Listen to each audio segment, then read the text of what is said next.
Doctor Sayan Sen একজন খ্যাতনামা গুপ্ত বগলামুখী তান্ত্রিক ও প্রাজ্ঞ জ্যোতিষগুরু, যিনি লাল কিতাব, বিএনএন, রামাল জেমিনি এবং হরারি জ্যোতিষশাস্ত্রে মাস্টারি করেছেন।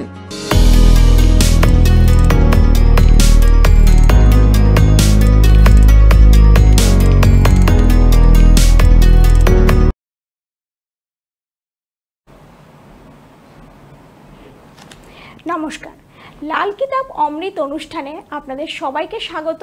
আপনাদের সঙ্গে আমি সুতপা। জীবনে চলার পথে অনেক সময় কোনো কঠিন সমস্যায় জর্জরিত হয়ে আমরা দিশেহারা হয়ে যাই, দ্বিধাগ্রস্ত হয়ে পড়ি। কি করব, কোথায় যাব বুঝে উঠতে পারি না। অনেক সময় দিশেহারা হয়ে অনেক ভুল কাজও করে ফেলি। আর সেই সময় দরকার হয় একজন ভালো জ্যোতিষীর অথবা একজন ভালো তন্ত্রবিদের একটা সঠিক গাইডলাইন, যার মাধ্যমে আমরা সঠিক পথে পরিচালিত হতে পারি। আর সেই সঠিক গাইডলাইন আমাদের দিতে পারেন একমাত্র একজনই, যার সঙ্গে আপনারা প্রত্যেকেই পরিচিত, যার কাছে এসে বহু মানুষ জীবনের বিভিন্ন জটিল এবং কঠিন সমস্যার একটা স্থায়ী সমাধান পেয়েছেন। তিনি আর কেউ নন, তিনি হলেন মাস্টার ইন লাল কিতাব, বিএনএন, কেপি, হোরারি অ্যাস্ট্রোলজি, বৈদিক অ্যাস্ট্রোলজি, রামাল শাস্ত্র এক্সপার্ট, নিউমেরোলজিস্ট, বাস্তু অ্যান্ড তন্ত্র এক্সপার্ট, গুপ্ত বগলামুখী তান্ত্রিক ও জ্যোতিষ গুরু ডক্টর সায়ন সেন, যিনি 2024 বেঙ্গল এক্সিলেন্স অ্যাওয়ার্ড এবং এক্সিলেন্স বুক অব রেকর্ডস সম্মানে সম্মানিত, যিনি Indian council of astrological sciences ISAS এর লাইফটাইম মেম্বার। আজকের লাইভ ফোন-ইন অনুষ্ঠানে আমাদের সঙ্গে রয়েছেন ডক্টর সায়ন সেন। স্যার, আপনাকে স্বাগত আমাদের অনুষ্ঠানে। আর অবশ্যই দর্শক বন্ধুরা, আজকের লাইভ ফোন-ইন অনুষ্ঠানে স্যারকে আমরা আমাদের সঙ্গে পেয়ে গেছি, তাই আপনাদের জীবনে যে কোনো সমস্যা থাকলে বা যে কোনো প্রশ্ন থাকলে অবশ্যই ফোন করবেন আমাদের লাইভ কল নাম্বারে। সরাসরি ফোন করে আপনারা আজকে সরাসরি স্যারের সঙ্গে কথা বলতে পারবেন। আর স্যারের অনুষ্ঠান মানে আমরা সবাই জানি যে স্যার লাল কিতাবে মাস্টার ইন লাল কিতাব। তো লাল কিতাব নিয়ে অনেকেই কিন্তু ধারণা খুবই কম, বিশেষ করে আমরা অনেকেই আজকালকার এই জেনারেশনে আমরা অনেকেই লাল কিতাব কি বা লাল কিতাবের মাধ্যমে কিভাবে কাজ করা হয় এই ব্যাপারগুলো আমরা অনেকেই ঠিকভাবে জানি না। তো স্যারের কাছ থেকে লাল কিতাব বিষয়ে আজকে আমরা অনেক কিছু জেনে নেব। আচ্ছা স্যার, প্রথমেই জানতে চাইবো লাল কিতাব কি, এটা কি কোনো জাদুটোনা বা টোটকার বই? আমাদের ধারণা যেহেতু লাল কিতাব নিয়ে খুবই কম। লজিকটা হচ্ছে ভারতবর্ষের আমাদের যে ওয়েস্ট পার্টটা রয়েছে, ঠিক আছে, ইস্ট পার্ট, যেহেতু বাংলাদেশটা ভাগ হয়ে যাওয়ার পর আমরা ওয়েস্ট বেঙ্গল বলি, কিন্তু অরিজিনালি এই দিকটাতে লাল কিতাবের সেরকম চর্চা নেই এবং কোনো বইও নেই। বাজারে দেখবেন 2-3টে বাংলায় লাল কিতাবের বই আছে, ওগুলো লাল কিতাবের বই নয়, ওগুলো হচ্ছে কালা জাদুর বই। লাল কিতাবের অরিজিনাল বই আছে 5টা। লাল কিতাব যিনি লিখেছেন উনি হচ্ছেন পণ্ডিত রূপচাঁদ যোশী। পণ্ডিতজি 5টা অরিজিনাল বই উর্দুতে আছে। আচ্ছা, কাউকে যদি লাল কিতাব পড়তে হয়, বেসিক্যালি উনি উর্দুতে লিখেছেন। তৎকালীন ভারতবর্ষ স্বাধীনতার পূর্বে উনি লিখেছেন, তখন পাঞ্জাব প্রদেশে যেখানে উনি চাকরি করতেন বা ওনার বাড়ি যেখানে, সেখানকার অফিসিয়াল গভর্নমেন্ট ল্যাঙ্গুয়েজ ছিল উর্দু, ঠিক আছে। তো এইটা কোনো ভাবার কোনো ব্যাপার নেই যে উনি কিন্তু নিজে একজন হিন্দু মানুষ, যে কোনো আরব দেশ থেকে লাল কিতাব এসছে, এটা কোনো যুক্তিকতা নেই। ওনার টোটাল 5টা বই আছে। লাল কিতাবটা হলো সামুদ্রিক শাস্ত্র, হচ্ছে পামেস্ট্রি, জ্যোতিষ শাস্ত্র, সনাতনী যে জ্যোতিষ, বৈদিক জ্যোতিষ বলে কিছু নেই, পরাশরী জ্যোতিষ বলে জ্যোতিষশাস্ত্র হয়, এবং নক্ষত্রিক যে বিচার হয় জ্যোতিষশাস্ত্রে, নক্ষত্র অ্যাস্ট্রোলজি যাকে বলা হয়, 3টে জিনিসের কম্বিনেশন হচ্ছে লাল কিতাব। এবং লাল কিতাবে প্রেডিকশনের অ্যাকিউরেসি 110% সঠিক হয়। লাল কিতাবে যদি কারোর প্রেডিকশন করা হয় কোনো জিনিসের, সেই প্রেডিকশনের অ্যাকিউরেসিটা 100%-এর উপরে যায় এবং খুব তাড়াতাড়ি লাল কিতাবের রেমেডির ফল পাওয়া যায়। আচ্ছা, বুঝে গেল? যেখানে একদম প্রেডিকশন একদম সলিড, সেখানে কোনো ভুলভ্রান্তির কোনো চান্স থাকবে না। একটাই কারণে, কারণ পণ্ডিতজি জিনিসটাকে খুব সোজা করে দিয়েছেন। আচ্ছা আচ্ছা, কিরম সোজা করে দিয়েছেন? এখানে রাশি দেখতে হয় না আমাদের কারো লগ্ন দেখতে হয় না। আপনার জন্য যে রাশিটা, আপনার জন্য লগ্নকে আমরা মেষ ধরি ফার্স্ট হাউসে, যেটা কালপুরুষের কুণ্ডলী বলে, এবং ওই মেষ থেকে শুরু করে মীন অবধি 12টা ঘর প্রত্যেকের জন্য ফিক্সড আছে, যাই গ্রহ বসুক। আমাদের যে নর্মাল যে ন্যাটাল চার্ট আসে, সেই ন্যাটাল চার্টটাতেই আমরা যে নিচে যে নাম্বারগুলো দেখতে পাই এগুলো রাশির নাম্বার। পণ্ডিতজি লাল কিতাবের লগ্ন ছকের ক্ষেত্রে ওই রাশির নাম্বারটাকে মুছে দিতে হয়, দিয়ে সেখানে 1 থেকে শুরু করতে হয়, 12তে গিয়ে শেষ করতে হয়। এবং লাল কিতাবের বিচার লাল কিতাবের ঘরের ওপরে হয়, এবং লাল কিতাবের রেমেডি রাশিফলের ওপরে হয়, গ্রহ ফলের ওপরে কখনো লাল কিতাবের রেমেডি হয় না। আচ্ছা আচ্ছা। কেন? তোমাকে কোনো গ্রহ লাইফে দিতে এসছে, আর কোনো গ্রহ তোমাকে কিছু না দিতে এসছে, মানে খারাপ করতে এসছে। তো আমার কনসেপ্ট হচ্ছে যখন কোনো গ্রহ তোমাকে দিতে এসছে তাতে তুমি মার্সিডিজের ইঞ্জিন লাগাও, তুমি আরো লাইফে এগিয়ে যাবে। যে খারাপ করতে এসছে সে আলটিমেটলি খারাপ করবেই। কারণ লোকে আমাকে বলে, অনেকে ক্লেমও করে আমাদের জ্যোতিষশাস্ত্রের লাইনে, যে আমরা ভাগ্য বদলে দিতে পারি।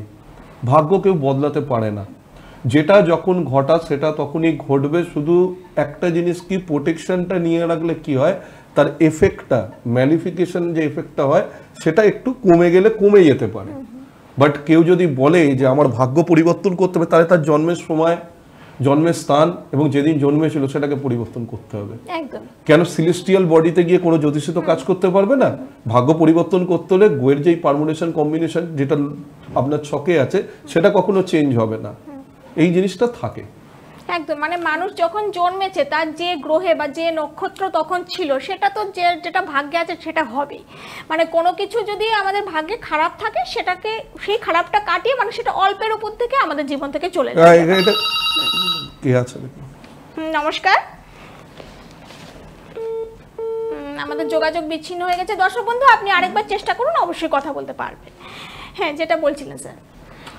এইবার কি হয়, মনে করো কেউ বলছে, তুমি কারোর কাছে ছক নিয়ে গেলে, প্রথম অ্যাস্ট্রোলজির কাছে গেলে, সে দেখে বললো হয়তো তোমার প্রথম ঘরে মঙ্গল আছে, চতুর্থে মঙ্গল আছে, সপ্তমে মঙ্গল আছে, অষ্টমে মঙ্গল আছে, 12 নম্বর ঘরে মঙ্গল আছে, বললো তুমি মাঙ্গলিক। ভালো কথা। 2 বছর বাদে উনি মাঙ্গলিক দোষ খণ্ডন করে দিলেন।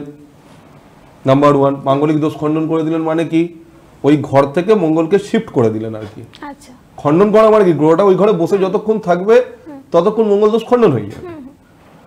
এইবার ব্যাপারে এখানে এসে দাঁড়ালো, আবার তুমি 3 বছর বাদে আরেকটা জ্যোতিষীর কাছে গেলে, সে দেখে কি তোমার ছকে তো সেই আবার মঙ্গলটা ওখানেই বসে আছে, সেও তো বলবে তুমি মাঙ্গলিক। তো খণ্ডন বলে কোনো জিনিস হয় না, এটাকে বুঝতে হবে। দেখো কে লাইনে আছে। নমস্কার। হ্যাঁ বলুন, কে বলছেন? কে? আমি বেলেঘাটা থেকে বলছি, রিমি সরকার। আচ্ছা, নিজের সম্পর্কে জানতে চাইছেন? হ্যাঁ, নিজের সম্পর্কে। আচ্ছা, আপনার লগ্ন জানা আছে? লগ্ন জানা আছে? আচ্ছা, কিছুই ডেট অফ জানা বার্থ নেই। বলুন। তাহলে ডেট অফ বার্থটা বলবেন। ডেট অফ বার্থ বলবেন। হ্যালো। 20/10/1998। 20/10/1998। জন্ম সময়? হ্যালো। হ্যাঁ, জন্ম সময়? জন্ম সময় রাত্রি 10টা, মানে এক্সাক্ট টাইম তো আমি ঠিক জানি না, আচ্ছা, রাত্রি 10টা নাগাদ। আচ্ছা, ঠিক আছে। রাত্রি 10টা নাগাদ। 10টা নাগাদ। আচ্ছা, 10টা থেকে 10:30টার মধ্যে ধরা যাবে কি? হ্যাঁ হ্যাঁ হ্যাঁ। আচ্ছা, কোথায় জন্ম? আমার এখানেই জন্ম। কলকাতা, কলকাতা। আচ্ছা আচ্ছা আচ্ছা। 20 অক্টোবর 1998, তাই তো? 20/10/1998। হ্যাঁ হ্যাঁ। 20 অক্টোবর 1998। একটু দাঁড়া। কি প্রশ্ন? নিজের সম্পর্কে, কেরিয়ার সম্পর্কে জানতে চাই। কেরিয়ার। আচ্ছা, সঙ্গে থাকুন, স্যার বলে দিচ্ছেন।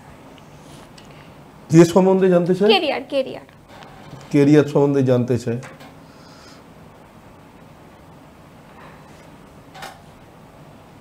বর্তমানে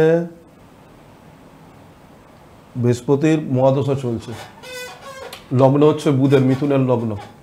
এই টাইমটা খুব একটা ভালো যাবে না। কেন? বৃহস্পতি এবং বুধ দুজনে বন্ধুত্বপূর্ণ সম্পর্কে বিলং করে না, ঠিক আছে? এরা বিলং করে শত্রু সম্পর্কে বিলং করে। এইবার যখন ও বৃহস্পতির মহাদশাতে এসছে, মিথুন যেহেতু ওর লগ্ন, কারণ ওর লগ্নেশ হচ্ছে বুধ, ওকে? এবার বুধের সাথে বৃহস্পতির হচ্ছে 36-এর আখড়া থাকে, আর ওর ঘরেও দেখা যাচ্ছে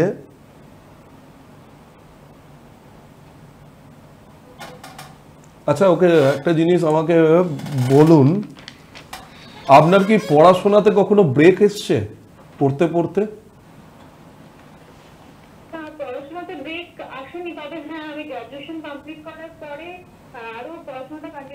পেয়েছিলাম, বাট সেটা আমি একটা কোম্পানিতে জব পেয়ে যাই, তারপরে ওটা কন্টিনিউ করতে পারিনি, একটু ফাইন্যান্সিয়াল প্রবলেম ছিল যে কারণে। তো এখন আমার ওই জবটাও নেই, তো সেই কারণে অ্যাকচুয়ালি আমি চাইছি কোনো। কি নিয়ে পড়াশোনা করেছেন?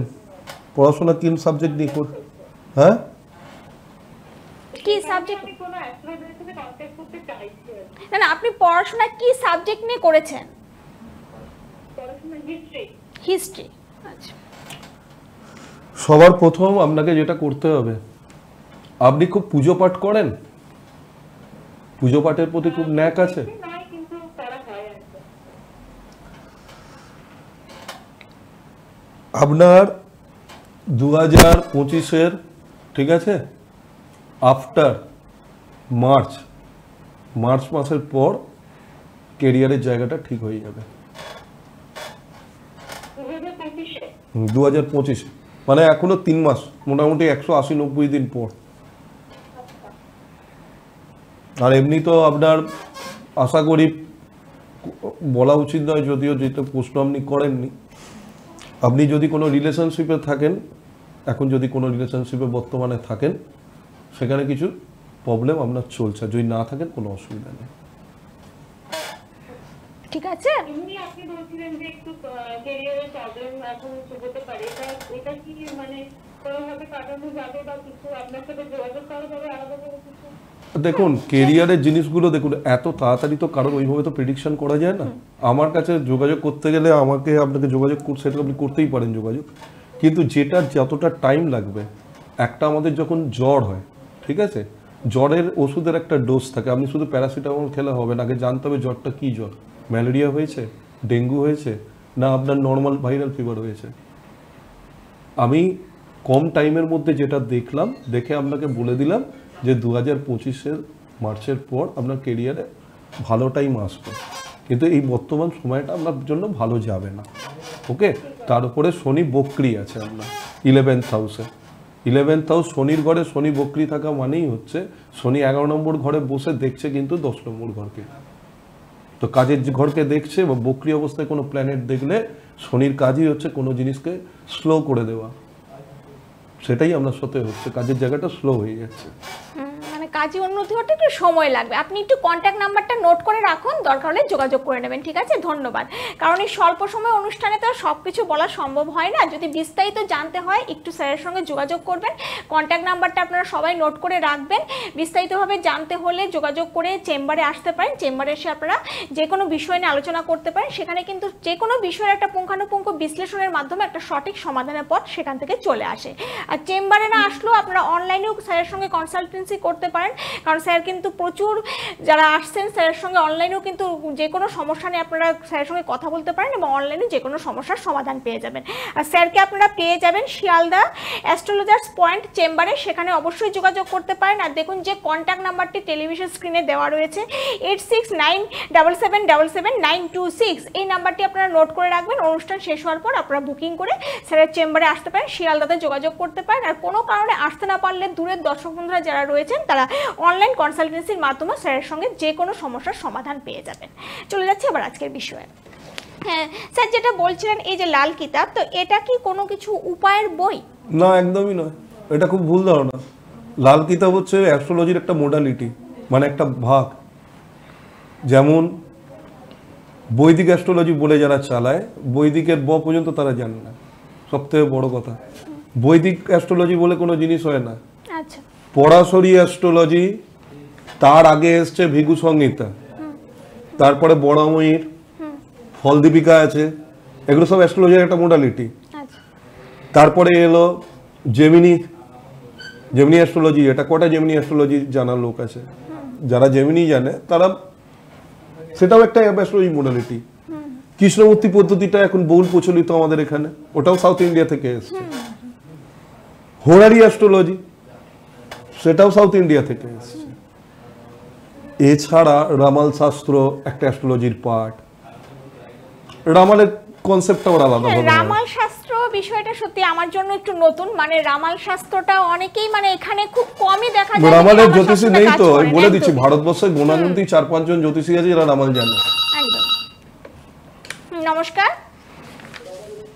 হ্যালো, হ্যালো হ্যালো দর্শক বন্ধু, আপনি সঙ্গে আছেন? হ্যালো, হ্যাঁ কে বলছেন, কোথা থেকে বলছেন? হ্যালো,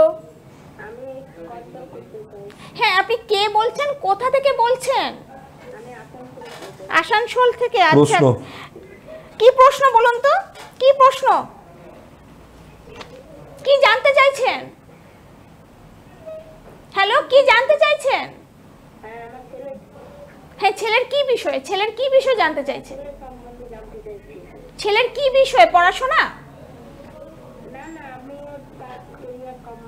কেরিয়ার সম্বন্ধে? আচ্ছা আচ্ছা, সঙ্গে থাকুন, স্যার বলে দিচ্ছেন। ছেলের লগ্নটা কি? লগ্ন জানা আছে? লগ্ন কি জানা আছে ছেলের?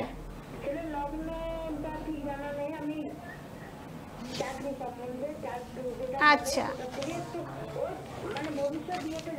আচ্ছা, তাহলে একটু ডেট অফ বার্থটা বলবেন। ডেট অফ বার্থ জানা আছে তো?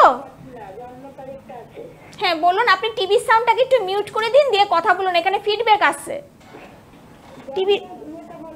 হ্যাঁ বলুন, ডেটটা বলুন,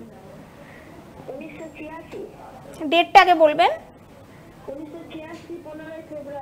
15ই ফেব্রুয়ারি 1986। আচ্ছা, জন্ম সময়? জন্ম সময়? আচ্ছা, 1986। হ্যাঁ আসানসোলেই জন্ম, তো আসানসোলেই জন্ম, আসানসোলেই জন্ম। আচ্ছা আচ্ছা, কটা? 5:42। হ্যাঁ না 5টা, বিকেল 5টা, বিকেল 5টা বললেন তো? আচ্ছা, 15ই ফেব্রুয়ারি 1986 বিকাল 5টা। ঠিক আছে, বলছি। সঙ্গে থাকুন। ছেলের কেরিয়ার নে, ছেলে কি করছেন এখন? আচ্ছা আচ্ছা, বলে দিচ্ছেন স্যার আপনার ছেলের কেরিয়ার নিয়ে। রাহুর মহাদশা চলছে ছেলের, এখন ছেলের রাহুর মহাদশা চলছে। আপনি একটু টিভি সাউন্ডটা মিউট করে দিন, স্যার যেটা বলছে সেটা শুনুন এবং সেটার উত্তর দিন। আপনার ছেলের রাহুর মহাদশা চলছে এখন। আপনি টিভিটা ইদার অফ করে শুনুন, ফিডব্যাক আসছে তো আমার। আপনি টিভিটা সাউন্ড একদম অফ করে দিন, ঠিক আছে? টিভির সাউন্ডটা একদম কমিয়ে দিন, দিয়ে আপনি ফোনে শুনুন, ঠিক আছে? বুঝতে পারলেন? হ্যাঁ ফোনে শুনুন, স্যার যেটা বলছে একটু উত্তর দেবেন। কর্মের জায়গায় ডিস্টার্ব থাকবে ছেলের মাথা গরমের জন্য। ছেলে প্রচন্ড শর্ট টেম্পার্ড, অল্পতে রেগে যায়, তাই তো? এবং কর্মের জায়গাতে রেগে যায়, এবং রেগে যখন মুখ দিয়ে কোনো ভাষা প্রয়োগ করে, সেই ভাষাটা সবাই কাছে অ্যাকসেপ্টেবল নয়। তার থেকে বড় জিনিস, ছেলের চতুর্থতে কেতু রয়েছে। ছেলেকে বলুন বাড়ি থেকে অন্য কোনো জায়গায় চাকরি নিতে, বাড়ির কমফোর্ট ওর জন্য নয়। যতদিন ও ভারতবর্ষে বসে থাকবে বা নিজের বাড়ির কাছাকাছি চাকরি খুঁজবে, কোনোদিনও লাইফে উন্নতি হবে না। এই ছেলেকে যদি বাইরে চাকরি করতে চলে যায়, বেয়ার মিনিমাম 400 কিলোমিটার দূরে যদি এই ছেলে চলে যায়, মানে বাড়ি থেকে বাইরের উন্নতি হবে কেরিয়ারের ক্ষেত্রে। আর এছাড়াও এই ছেলের প্রবলেম প্রচুর হবে বিবাহিত লাইফে, যদি বিয়েটা হয়ে গিয়ে থাকে, কারণ বয়সটাও অনেকটাই, প্রায় 39। বিয়ে হয়ে গেছে? বিয়ে হয়নি, বিয়ের জায়গায় প্রবলেমও আছে, ওই জন্য বিয়েটা জিজ্ঞাসা করলাম। ওই জন্যই বিয়ের জায়গাটা জিজ্ঞাসা করলাম। ছেলের তো গ্রহণযোগ্য আছে, দশম হাউসে আপনার চন্দ্র রাহু যুক্ত। তো কর্মের জায়গায় যদি কর্ম ঘরটায় যদি গ্রহণ লাগে, তাহলে সেখান থেকে বেরোনোর একটাই উপায় হচ্ছে এই ছেলেকে বাইরে গিয়ে চাকরি করতে হবে, বাড়ি ওকে ছাড়তে হবে। এটা হচ্ছে কমপ্লিট কথা। বাড়িতে বসে কোন শিলিগুড়িতে ছিল, ঠিক আছে, ওকে বলুন শিলিগুড়ির তো অনেক কাছাকাছি হয়ে গেল আসানসোল থেকে, ওকে বলুন গুজরাট মোটামুটি ডিস্টেন্সে যেতে, সাউথের দিকে যেতে, অথবা দেশ ছেড়ে চলে যেতে। অনেকে কানাডায় যায়, দুবাইতে যায় কাজের সূত্রে। ও যেখানেই যাবে সেখানেই উন্নতি হবে, কিন্তু নিজের বাড়িতে যতক্ষণ বসে থাকবে, বাড়ির আশেপাশে কাজ করতেই যাবে, কোনোদিনও লাইফে কেরিয়ার স্টেবল হবে না। কারণ এই ছকটাই হচ্ছে বাইরের বিদেশের ছক। রাহু হচ্ছে এরোপ্লেন, আর চন্দ্র হচ্ছে ট্রাভেলকে বোঝায়, তার মানে বিদেশ যাত্রাটাকে বোঝায়। গ্রহণযোগ মানে শুধু খারাপ যোগ নয়, গ্রহণটা লেগেছে কোথায়? গ্রহণটা কর্মে লেগেছে, বাড়িতে ভাই থাকতে দেবো না। গ্রহ কি বলতে চাইছে সেটা বুঝতে হবে। বলছে ভাই কেরিয়ারের যদি উন্নতি করতে চাও তাহলে তোমাকে দেশের বাইরে বেরিয়ে যাও, তোমার উন্নতি করিয়ে দেবো। ছেলে কি অনলাইনে কম্পিউটার রিলেটেড কোনো কাজকর্ম করে? অফিসিয়াল যে অফিস নিয়ে আছে সেই কম্পিউটার টাইপের। ওটাই তো বললেন স্যার। অনলাইনের কাজ হবে ছেলের, ঠিক আছে?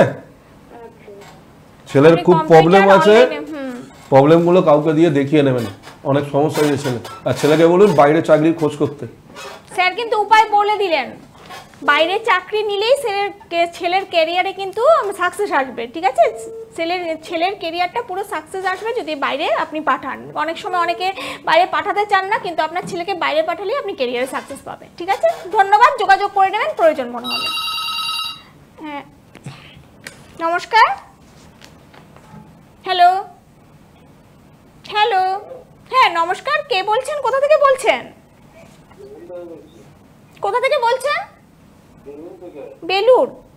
নিজের সম্পর্কে জানতে চাইছেন? নিজের সম্পর্কে জানতে চাইছেন? হ্যাঁ, আপনার লগ্ন জানা আছে? হ্যাঁ, লগ্ন। আচ্ছা, ডেট অফ বার্থ বলবেন। হ্যাঁ, ইংরেজি বলবেন, ইংরেজি দরকার, ইংরেজি বলবেন। 0606 মানে 6? আচ্ছা, জন্ম সময়? আচ্ছা, কোন জায়গায় জন্ম?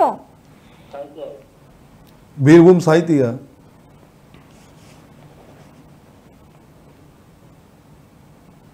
বলুন কি প্রশ্ন?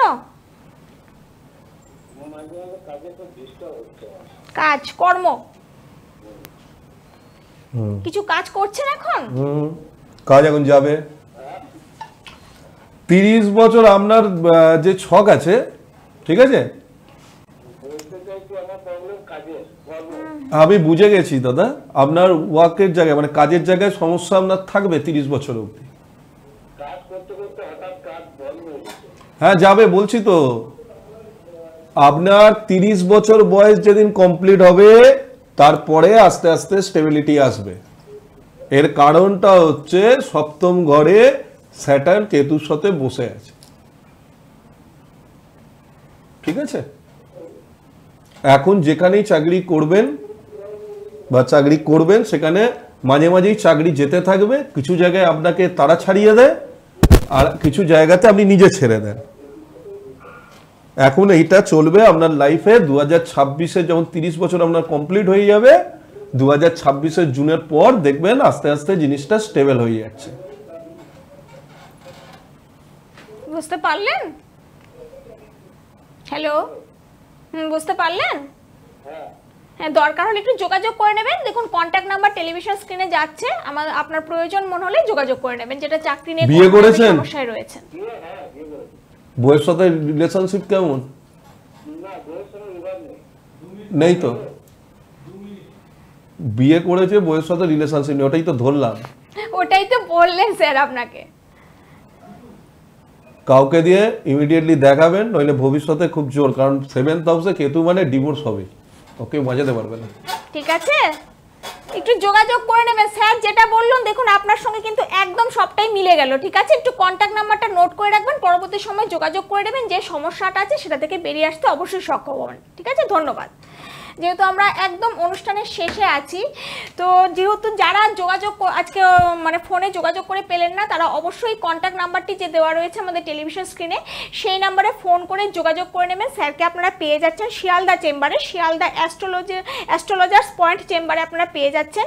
এই নাম্বারে ফোন করে আসবেন 8697777926।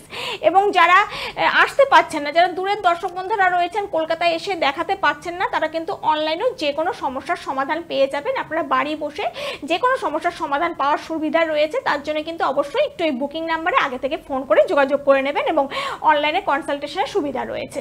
তাই আসতে পারলে অবশ্যই ভালো চেম্বারে, শিয়ালদা চেম্বারে যোগাযোগ করবেন। কোনো কারণে না আসতে পারলে অনলাইনেও যে কোনো সমস্যার সমাধান পেয়ে যাবেন। স্যার, যেহেতু আমরা একদম অনুষ্ঠানের শেষে আছি, তো দর্শক বন্ধুদের উদ্দেশ্যে কি বলবেন? একটাই কথা বলতে চাই, দেখুন কোনো গ্রহ বক্রি আছে এটা নিয়ে ঘাবড়ানোর কোনো ব্যাপার নেই।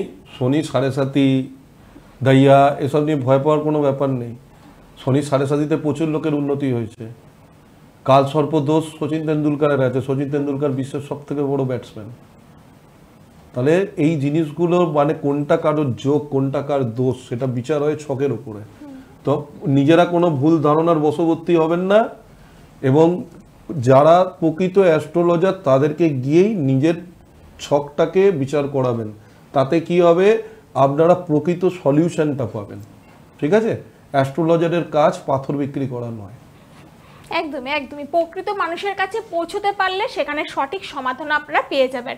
স্যারের কাছে এসে বহু মানুষ কিন্তু উপকৃত হয়েছেন, দূর দূরান্ত থেকে এসছেন স্যারের কাছে, কঠিন জটিল যে কোনো সমস্যার কিন্তু সঠিক সমাধান স্যারের কাছ থেকে পেয়েছেন। তাই সমস্যা থাকলে বসে থাকবেন না, দেরি করবেন না, যত তাড়াতাড়ি সম্ভব যোগাযোগ করবেন। কন্ট্যাক্ট নাম্বারটি আপনি নোট করে রাখুন, আপনারা চেম্বারে যোগাযোগ করতে পারেন বা অনলাইনেও যে কোনো সমস্যার সমাধান পেয়ে যাবেন। কিন্তু সতর্ক সচেতন আপনাকে হতে হবে, উদ্যোগ আপনাকে নিতে হবে সমস্যার সমাধানের জন্য।